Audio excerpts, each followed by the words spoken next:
This is Dr. David Proden, and I want to thank you as we begin another journey into school and community safety. If you're looking for industrial safety expert, Appalachian State University professor Dr. Timothy Ludwig, please visit www.safety-doc.com. Again, that's Dr. Timothy Ludwig at www.safety-doc.com.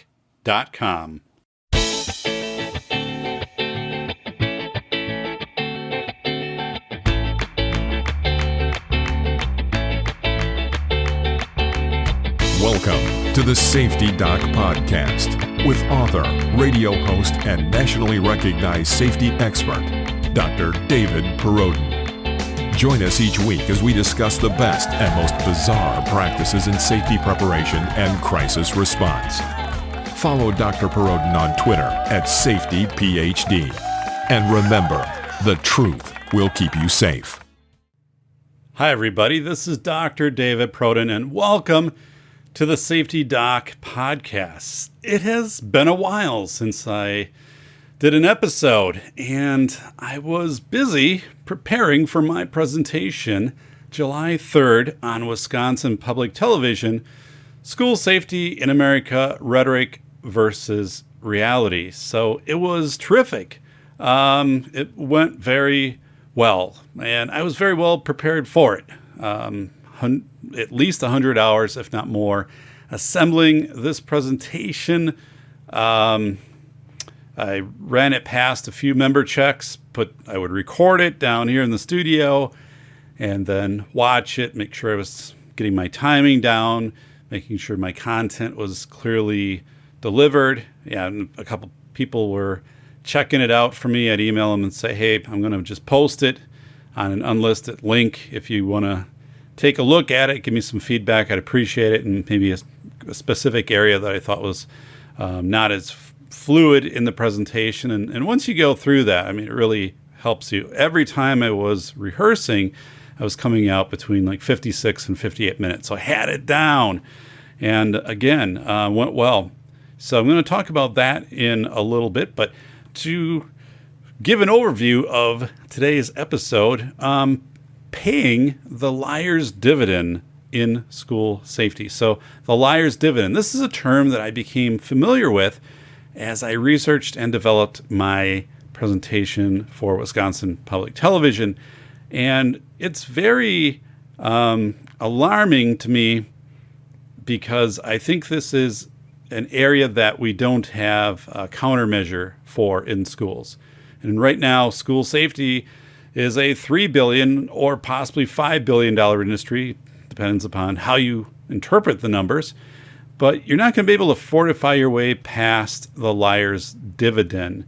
So I want to talk about that because we haven't done an episode on agency and purpose for a while, and this is going to help us get there. And it's very relevant because we're on the cusp of some significant changes in school safety. I'll get to those as we get further into this episode. So, anecdotes. Yeah, Wednesday night at the lab. That's what the program is called, Wednesday night at the lab. You can check it out on YouTube or just type in Wednesday night, and night is N-I-T-E at the lab. So 50 weeks a year at UW-Madison in their Biotechnology Center, they record shows. It has an auditorium. It's very nice, so about 110 people. And for some of the episodes, Wisconsin Public Television is present. And with my episode, this was similar to when I presented in 2013. Actually, it was the same exact venue. What happens with my presentation is Wisconsin Public Television aired it live, and then they will go in and edit it, do the title overlays, and then close caption it, get it rated. Then it can be put out for syndication. And again, with the 2013 show, that was appearing, I do Google searches, all over PBS channels all over the country, and people would email me saying they watched it. whether it was brought into programming or they watched it from the PBS archives or whatever. So that the YouTube part of that's really expanded since 2013 when I did my presentation. So I'm excited. I'll learn more about that in a few days of what the timeline is for that to be formally produced. But it's really the Act 2 to my 2013 presentation. Not so much an update as much as a completely kind of different sequence of looking at what is happening right now in school safety in the industry. The first one is more talking about terminology, the history of school safety, some of the core practices like school connectedness. But this episode focused on the school fortification spending spree. That was very big. And then student mental health, where that's a very convoluted term, and we really don't have a research base empirically to say what works and what doesn't. And even if we had money to provide these services and a framework, we just have parts of the state in Wisconsin, the northern part of the state's a service desert. We only have 39 child psychiatrists that practice in that part of the state. And of course, winter plays into that. It's hard to travel, and so all of those things kind of got into play of mental health.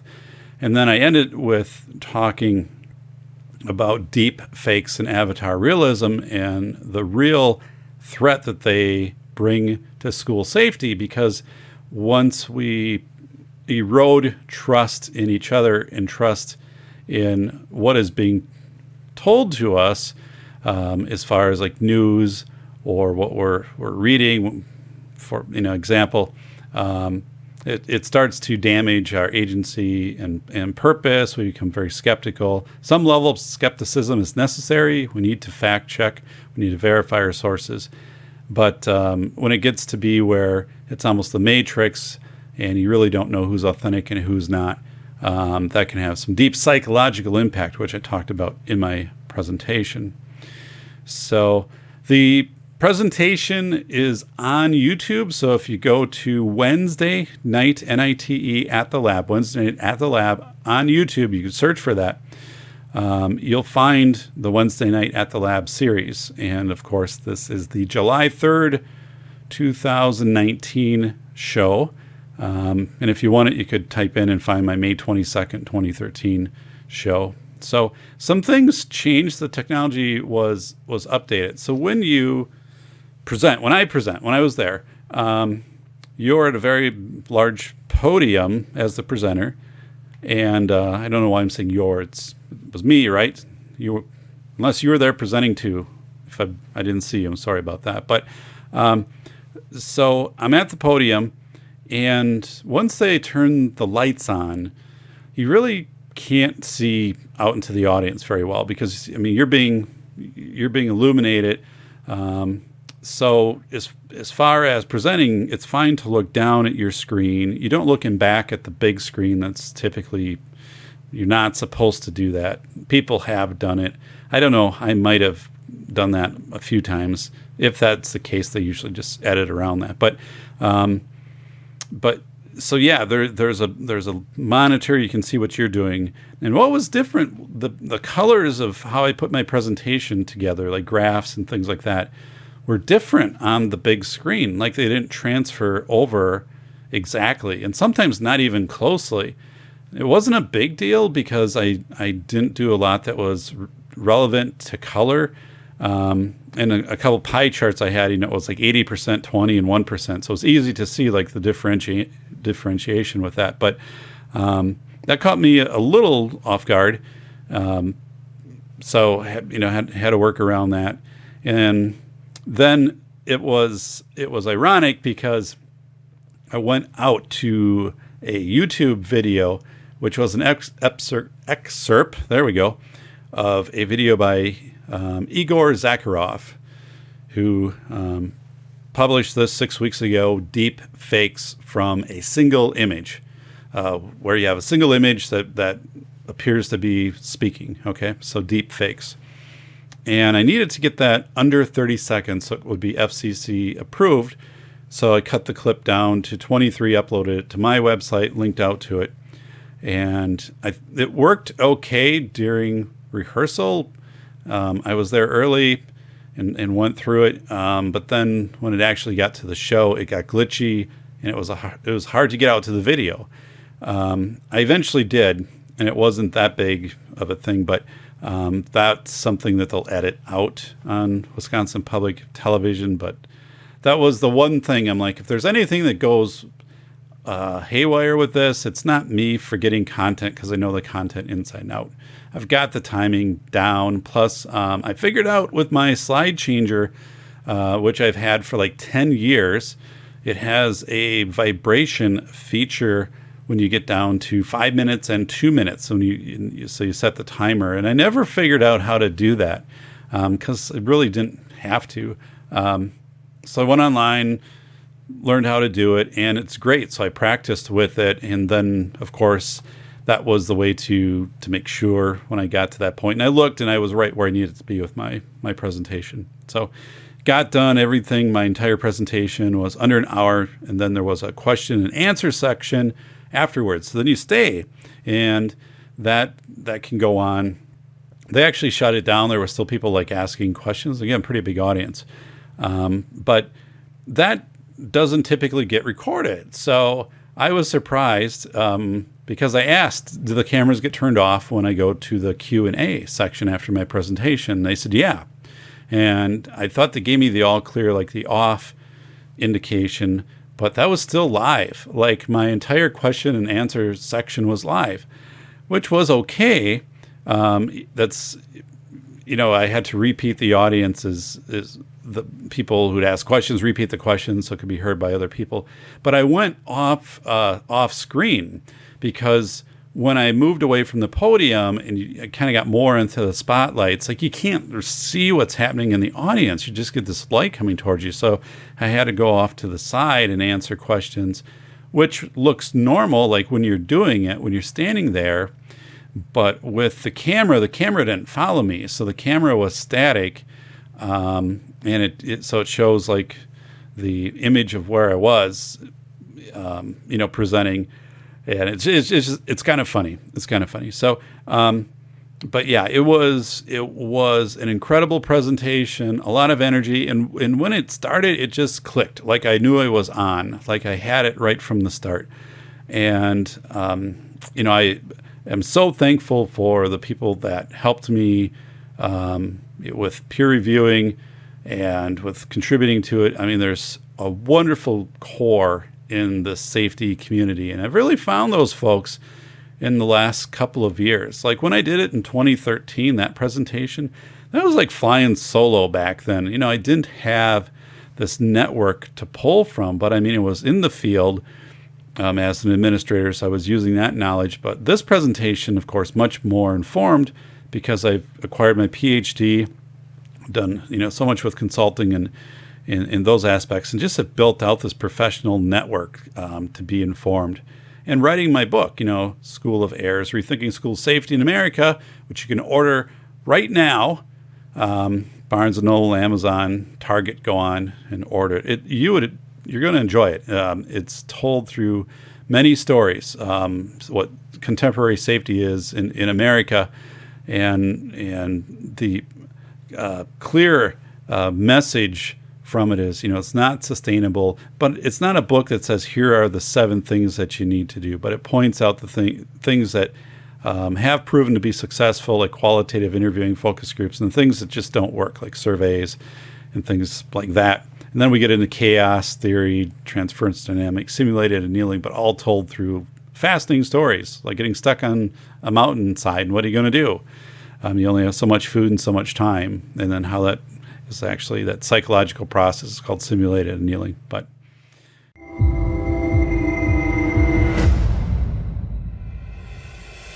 a must-read for parents, teachers, and taxpayers. Dr. David Perrodin has written the most honest book about the $3 billion school safety industrial complex. Attorney James Sibley proclaims, a brave demonstration of speaking truth to power. School of Errors rips the lid off the billion-dollar school safety industry. Using real-world examples of successful responses in desperate situations, David contrasts the expensive window dressings pitched to panic parents with the inexpensive and effective approaches proven to actually work. Read this book before you let your school waste another precious dollar on meaningless safety theater. Buy the international bestseller, School of Errors, Rethinking School Safety in America, now at Barnes & Noble or Amazon.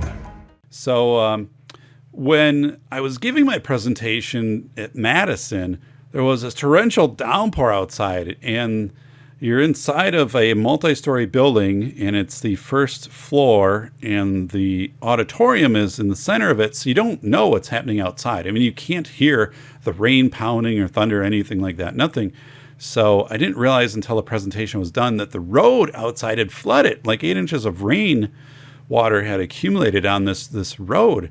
It went away pretty fast, but it was like, oh my goodness, I had no idea there was like this heavy downpour outside.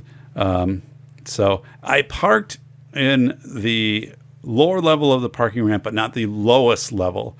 And I didn't see any like flooding in the parking ramp. And I'm like, whoa, that was a wise decision, because you never know.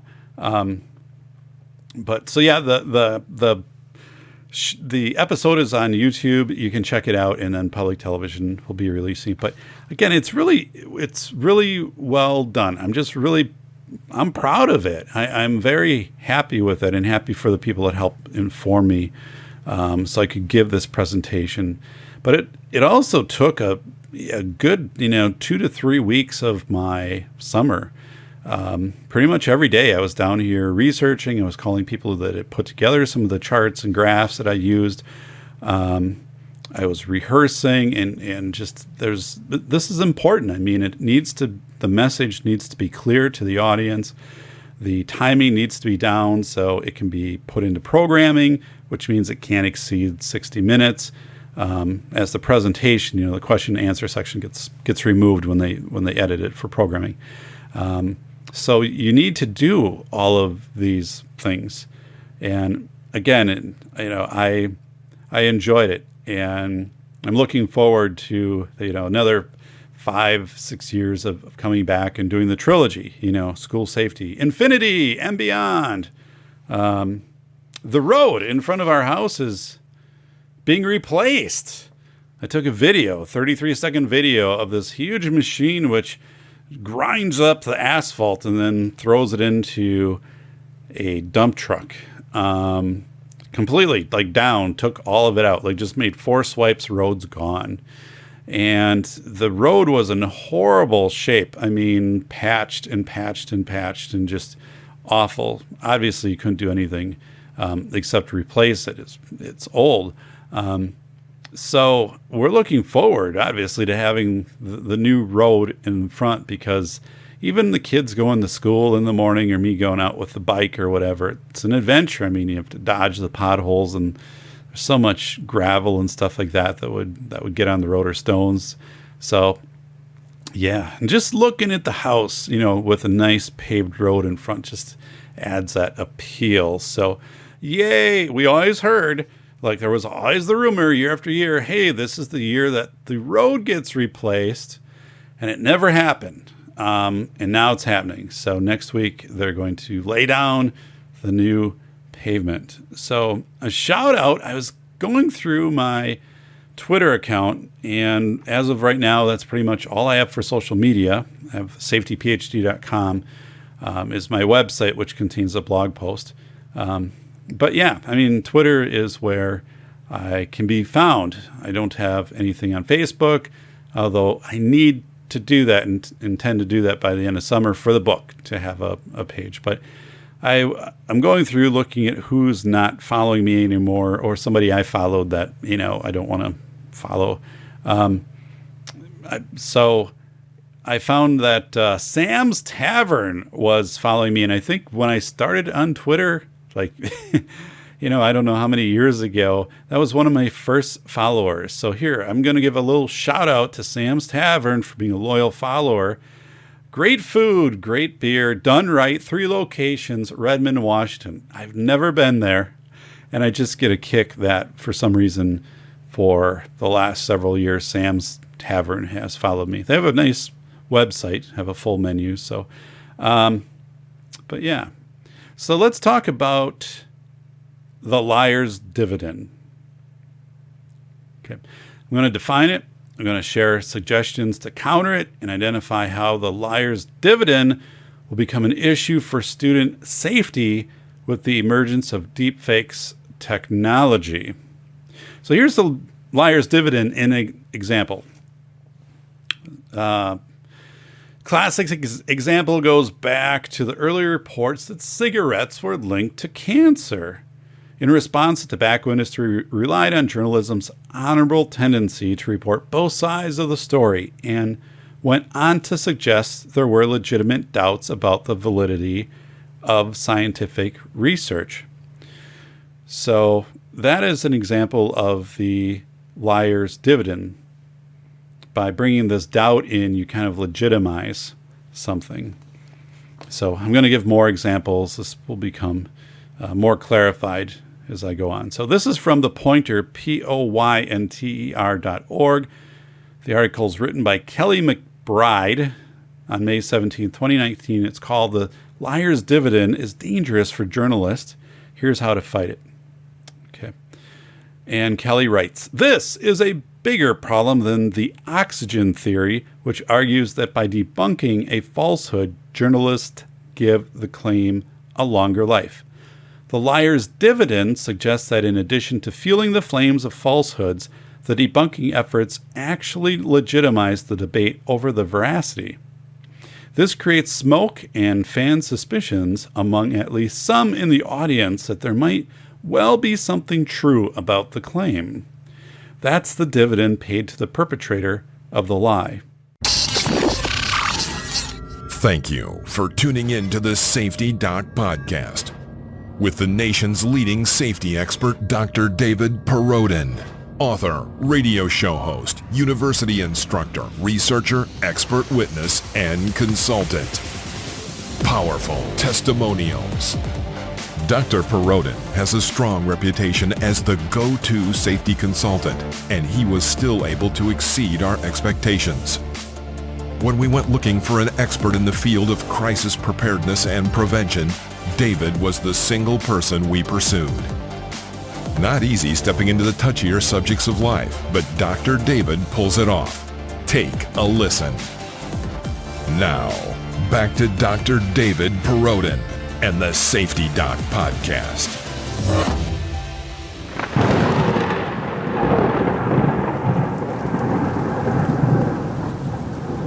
So we can think of somebody claiming that we didn't go to the moon. NASA didn't put a man on the moon. Okay. So eventually, if NASA enters this debate, or other people in the scientific field enter this debate to try to counter this or debunk it, what it does is that actually would do the oxygen theory of keeping it on, but there's this liar's dividend suggesting there's this other side of this narrative that we didn't, go to the moon.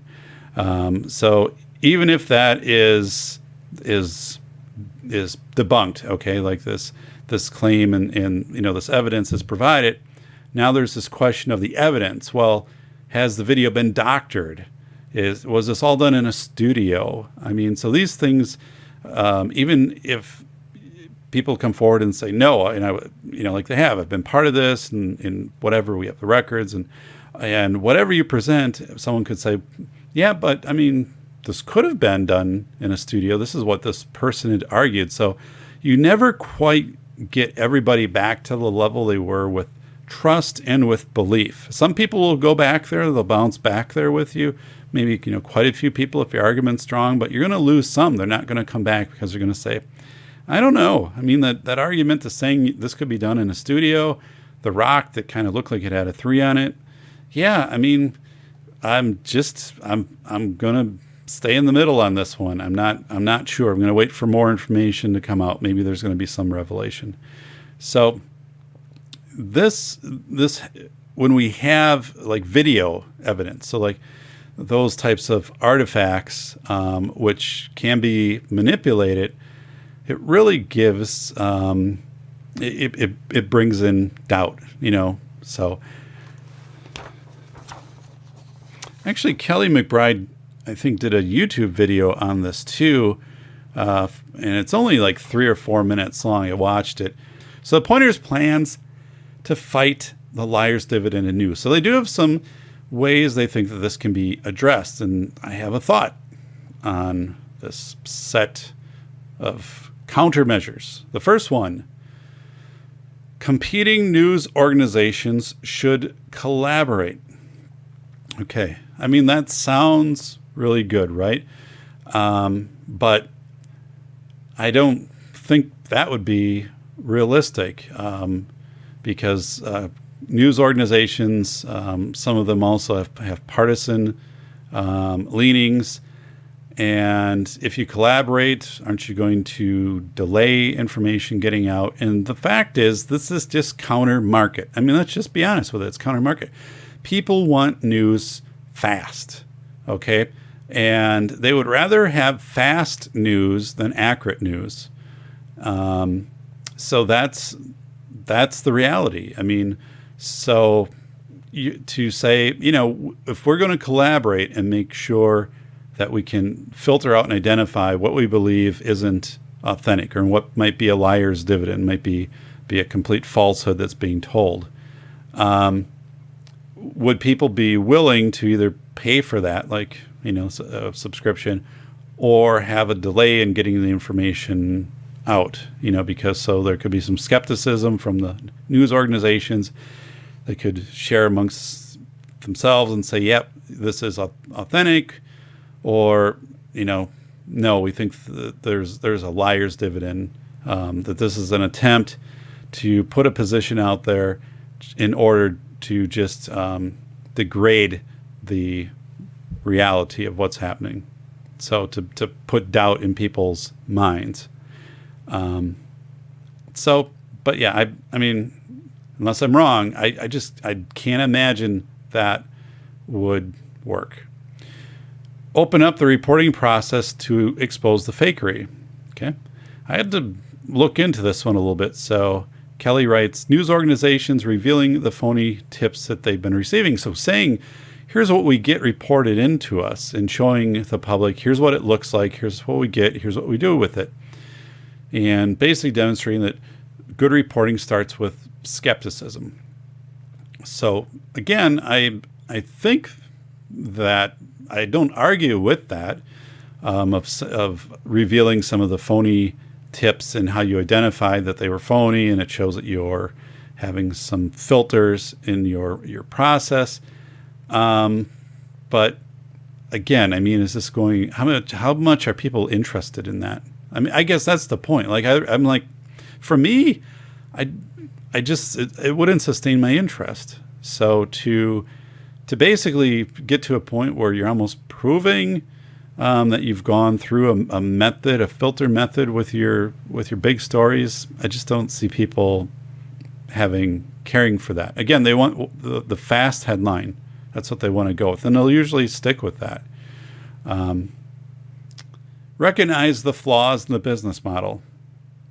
The first organization to publish a scoop gets 99% of the traffic. So the argument here is, let's put it also behind a paywall. So, you're paying for content. So it's not that it gets to you the fastest, it's that the providers have quality content. But I mean, when Kelly writes, the first organization to publish a scoop gets 99% of the traffic, well, you're not going to counter that by, so a flaw in the business? Yeah, the flaw is to take information before it's vetted to some level and to get it out. But you're not going to counter that, because that's, if you're last in getting your news out there, middle, you're just not going to get the ratings. And people, honestly, I just don't think care about accuracy over first, because there'll be enough times what is out there first will be accurate. I mean, for example, I mean, if there's a train wreck or a fire or something like that, I mean, those are authentic events, and if you're reporting it, you're not going to probably have the cause. I mean, here we get, so let's get into, like the Notre Dame Cathedral fire. It's getting the information out there first about the fire, but nobody cares about the root cause of this fire, right? We've even the story of the secondary effect of lead poisoning in France, in Paris, because of the vaporized lead. I mean, that's now removed from the event. People are like, it's just not going to make them pick up a newspaper and buy it. So, or to go on and subscribe to an article online or something like that. So, you're always going to, be advertised. Your advertisers will drive your model, and they want the clicks. They want people getting to your sites. So resist using aggregation as ethical cover. What this is it's reporting on the reaction. So you aggregate the tweets, write a few sentences of context, and hit publish. So somebody else has already broke the story. So, some big event that's going on.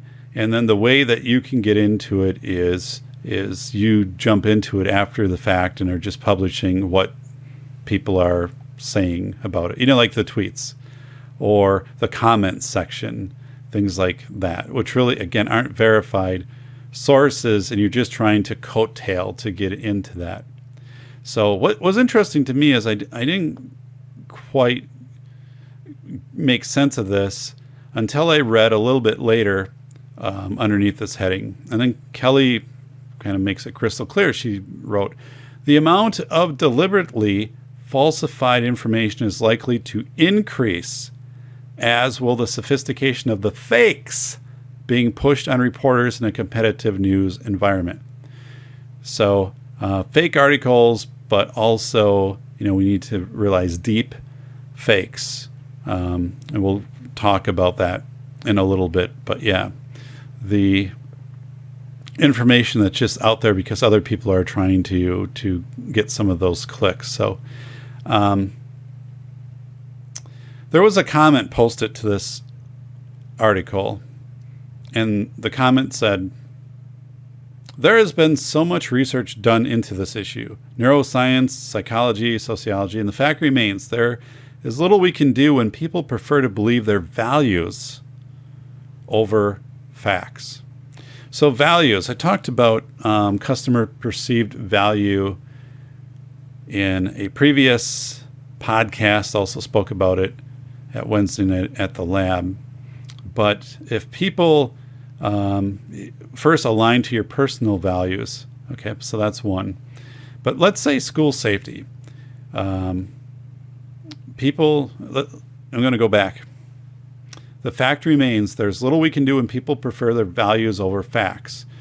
So if you are purchasing the bulletproof igloo for your school district at $30,000 a piece, that can fit up to 30 students, okay, you're doing that because your value is you believe that this will bring safety, okay, that your perception is that, and your customer perceived value is whatever the cost of this is worth it because it delivers well-being, a sense of well-being, So the fact is that, you probably have a public address system that isn't robust enough to even get your intruder alert out, and it would be more valuable to invest in your threat identification and reporting system, two-way communications, than to put your money here. So Mike Cernovich did the documentary Hoaxed, where he talks about the issues with integrity in the mainstream media. So you can check it out, Hoaxed documentary. But the documentary, if you watch that and then you read this article or read the article, then watch that, whatever sequence you want to go about, it just will point out this isn't realistic. All of the news media outlets will serve their independent interest. They need to make money to survive. Some nonprofits will take their time and go deeper and maybe have a higher level of accuracy. But as far as like headline news isn't going to change. So anyway, we're kind of going down a rabbit hole with that. But let me go back on that liar's dividend initially to the tobacco industry, looking and bringing doubt into the case and having the mainstream media report that. So it's that you always position something as if there are two sides, even though if you know that there's one side to an argument. So the link between smoking and cancer, had been established.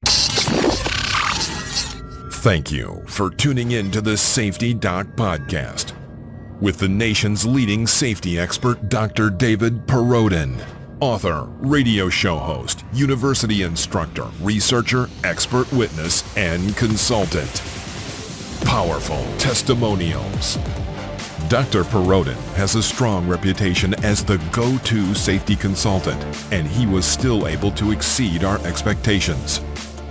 When we went looking for an expert in the field of crisis preparedness and prevention, David was the single person we pursued. Not easy stepping into the touchier subjects of life, but Dr. David pulls it off. Take a listen. Now, back to Dr. David Perrodin and the Safety Doc Podcast.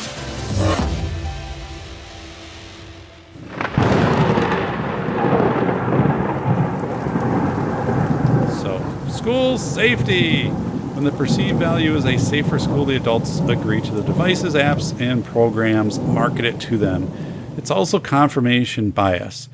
So confirmation bias is you're more likely to, let's say that I bring in people to help with my book, okay?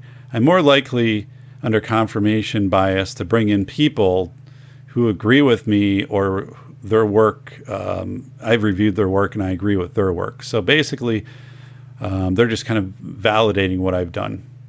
So what I did, actually, my process of like my book and my presentation is brought in some authentic member checks, peer reviewers, also people who weren't familiar with me and people who might have positions different than I have, just to look at my content, my arguments.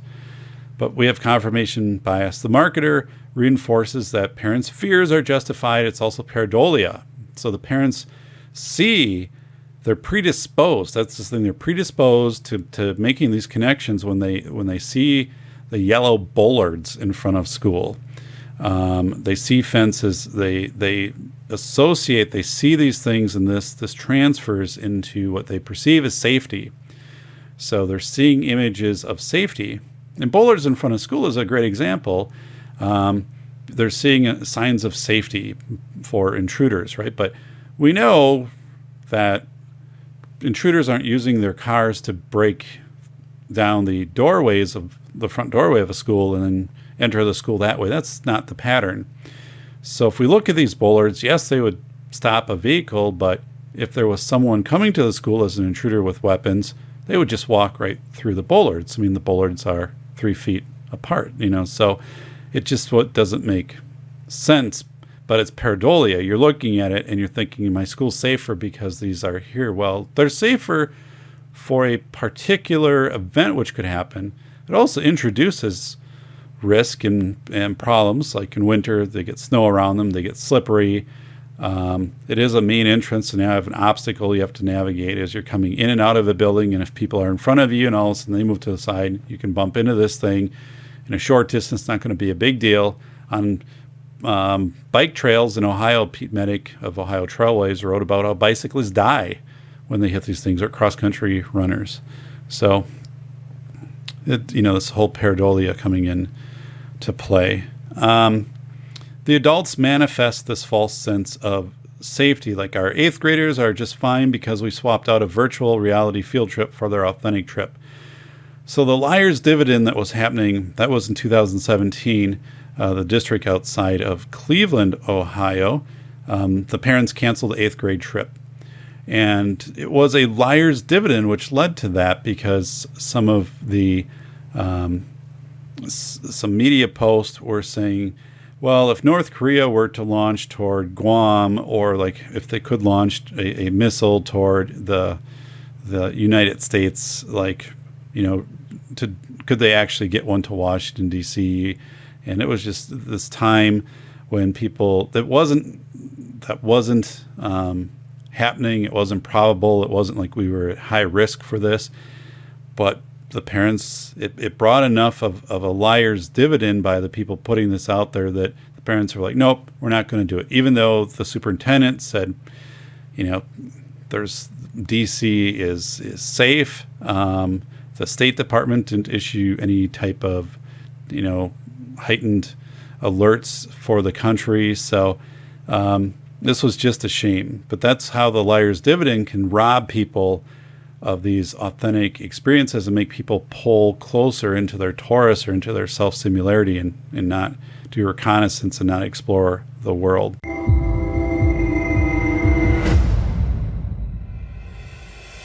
A must-read for parents, teachers, and taxpayers. Dr. David Perrodin has written the most honest book about the $3 billion school safety industrial complex. Attorney James Sibley proclaims, a brave demonstration of speaking truth to power. School of Errors rips the lid off the billion-dollar school safety industry.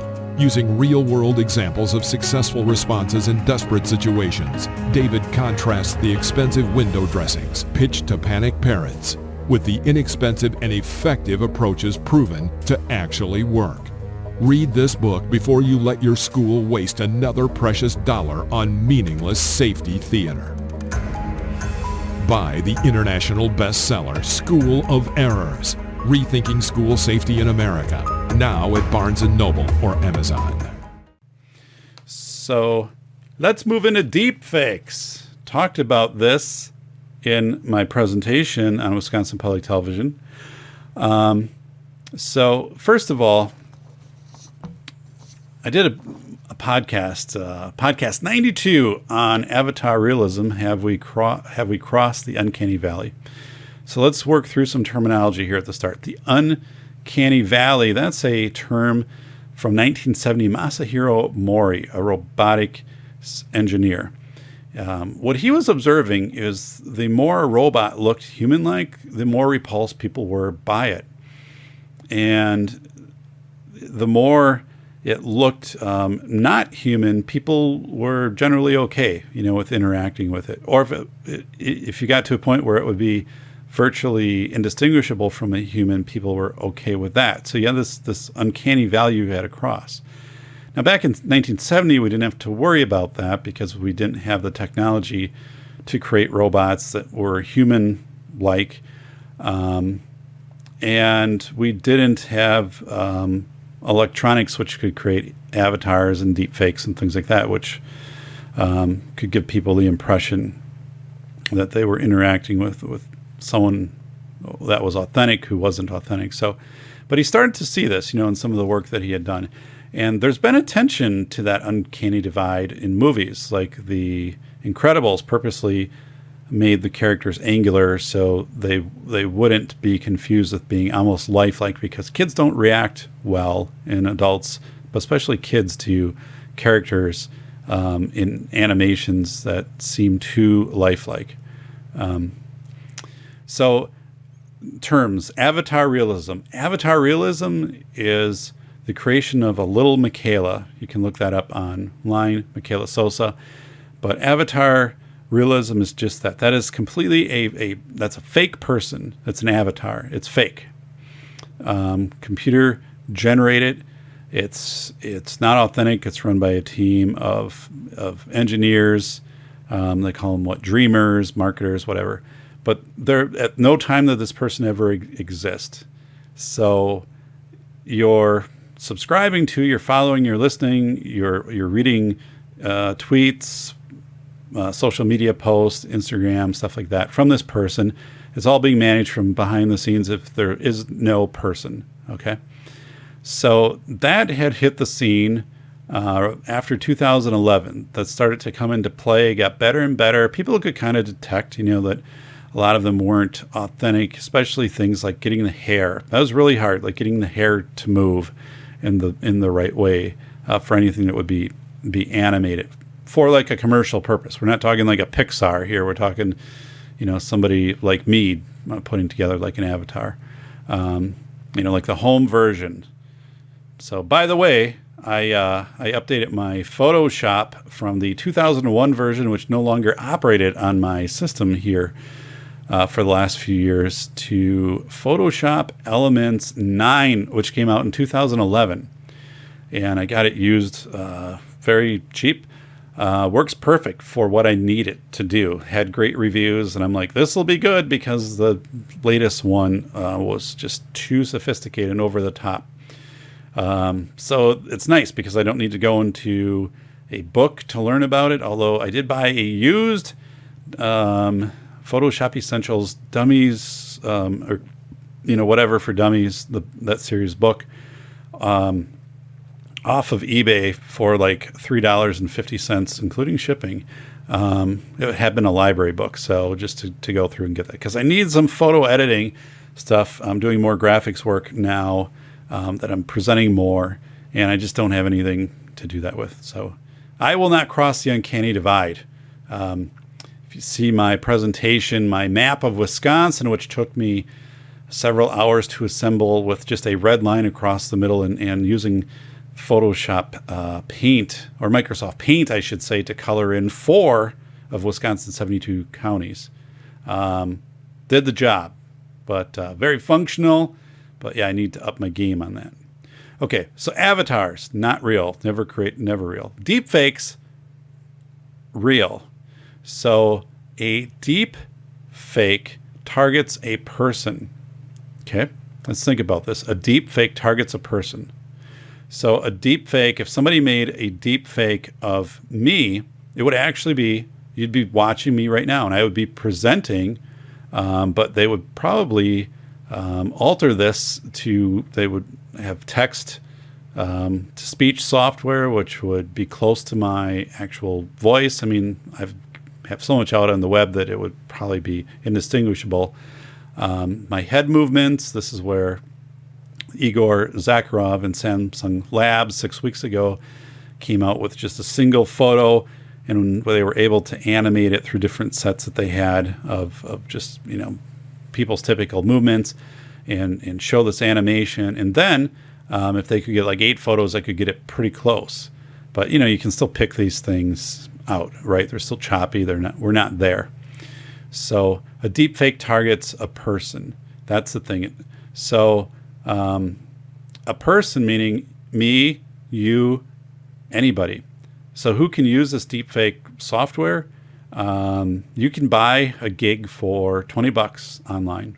You can buy the software for $250 to create deep fakes. And now we know we can do this from just one photo, but you can typically get more than one photo of somebody, right? And think about this in a school setting, the risk to student safety. And this, I think, is significant. No one's talking about this, so I talked about it on July 3rd on PBS on my presentation. The risk to kids. So deep fakes can tactically be used to target other students. So a student could use it to target another student, saying, this is what they said. They made a threat against the school. Show it to a principal. A principal looks at it and says, it looks authentic. I mean, but the student never did this, right? It's a deep fake. It's an image of them, but their face is being manipulated. Their voice is being manipulated to say this narrative, which they never said. So it could actually be, well, were you there? Well, yeah, I was there, but that's not what I said, because it has the context of the image of where they're at. And so then, it introduces this whole liar's dividend. So someone trying to discredit somebody or get them in trouble or just bullying and harassment, if you're using this and saying this person made this threat against the school. This kid made this threat.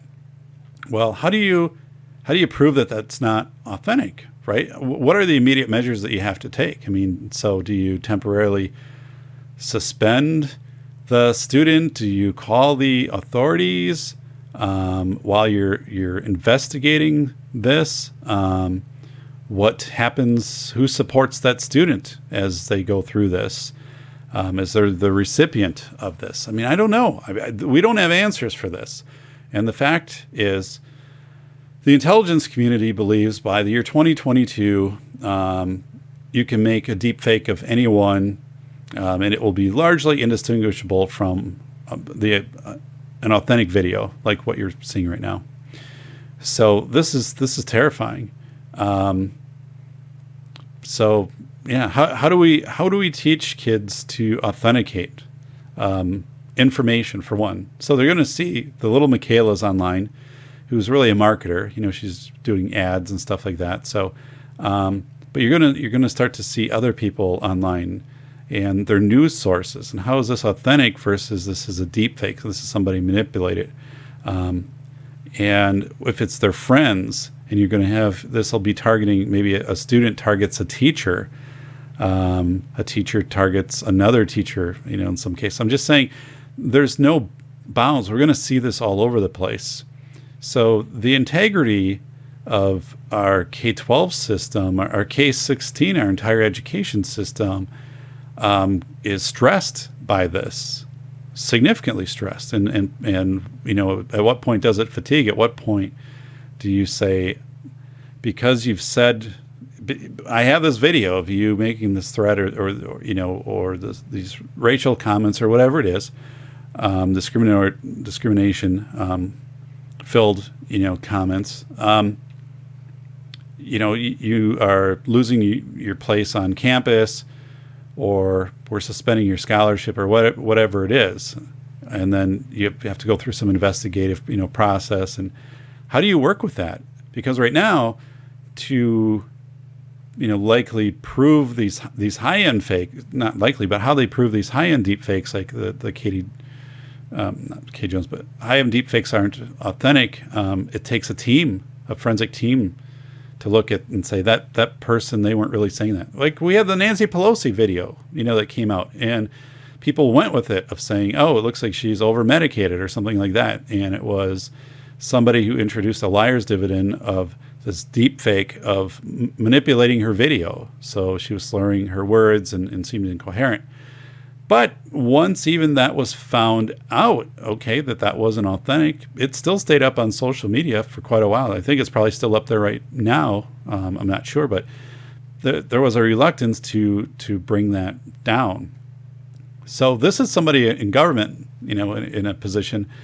So initially people who are looking at this are saying, yeah, something has happened, whether it's a transient ischemic attack, a stroke, or something, or, you know, medication, whatever it is, that this person's compromised. Well, you know, so right there you've taken a hit at the integrity.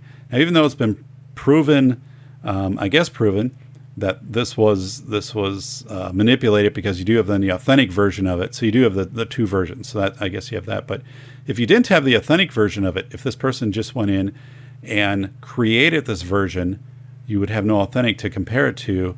Even if they said, yeah, it was this person who did this, and here we have the video editing, you know, software to make the deepfake and all of that, you'd still have some doubt. Like, well, oh, was this okay? Maybe that's just a cover story, though, right? Maybe this is just a well-done cover story to put the blame on this person to preserve the identity or the integrity of the politician. So these deepfakes are going to be a problem. So again, it's a risk to education. What is the truth? How do we define the truth? The integrity of reputations. If you express an unpopular position, and you increase your likelihood of becoming a target. And we know that suicide is the second leading cause of death of teens. Okay, the first being accidental death, vehicular accidents, drug overdoses, things in that category. But if you're the victim, or recipient, I should say, of a deep fake. Let's say you're a 16-year-old high school student and someone does this deep fake allegation against you, which is significant, which could end up, with legal consequences if this was authentic, right? And you're saying, oh my, you and your family are panicked, and it's like, I didn't do this, and you have to also convince your family that you didn't do this, and these kids can be pushed to the point of a mental breakdown or suicide, because it could be like, well, there's no way out of this. Like, I'm ruined now. Like, I'm losing my friends, my scholarship. I'm shamed. Check out the book, So You've Been Shamed by John Ronson. Talks about the effect of shaming and how a tweet destroyed somebody's life, profession, and their family and friends relationships. So this is significant, and for the kids, okay, for the teens, loss of agency and purpose. So youth are going to measure their self-expression or have it taken underground. So they're just not going to want to say things that might end up putting them on the radar to be a target for a deep fake. So they're not going to want to be as expressive. So I think it could take the form of pseudo names, just kids using more avatars to communicate. But it's just it's sad. It's a loss of agency and purpose. You're not going to be want to excel in anything because maybe someone's going to go after you to bring you down. I mean, that type of thing could happen. And you're not going to be like a professional athlete or an actor. And we've seen those individuals, targeted, but they're going to have some resources, some team around them to counter that.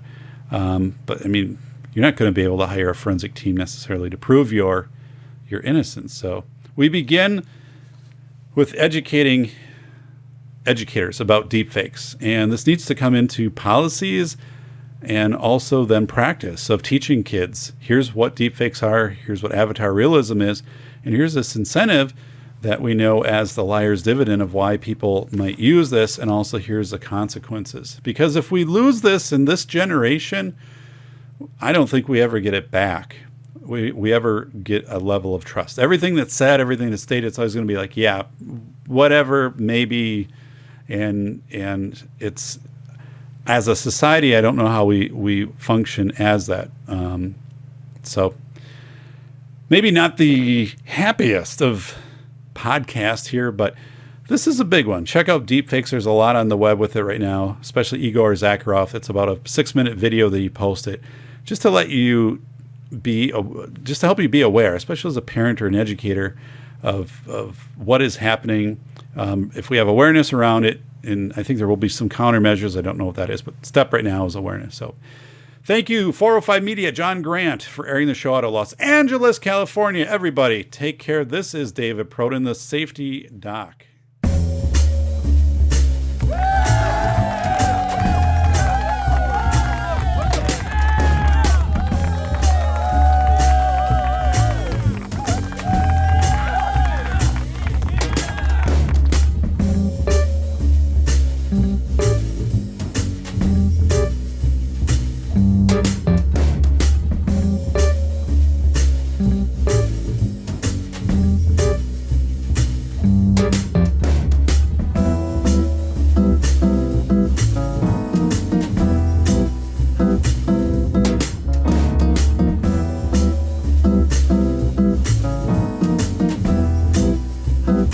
Some men aren't looking for anything logical, like money.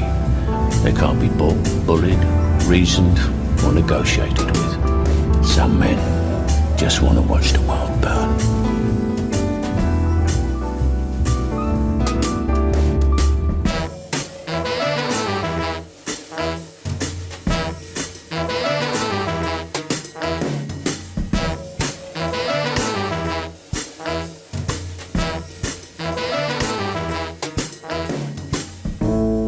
This has been the Safety Doc Podcast with author, radio show host, and leading safety expert, Dr. David Perodin. Remember to check back each week for the latest best and most bizarre practices in safety preparation and crisis response. You can find Dr. Perrodin on Twitter @SafetyPhD. And remember, the truth will keep you safe.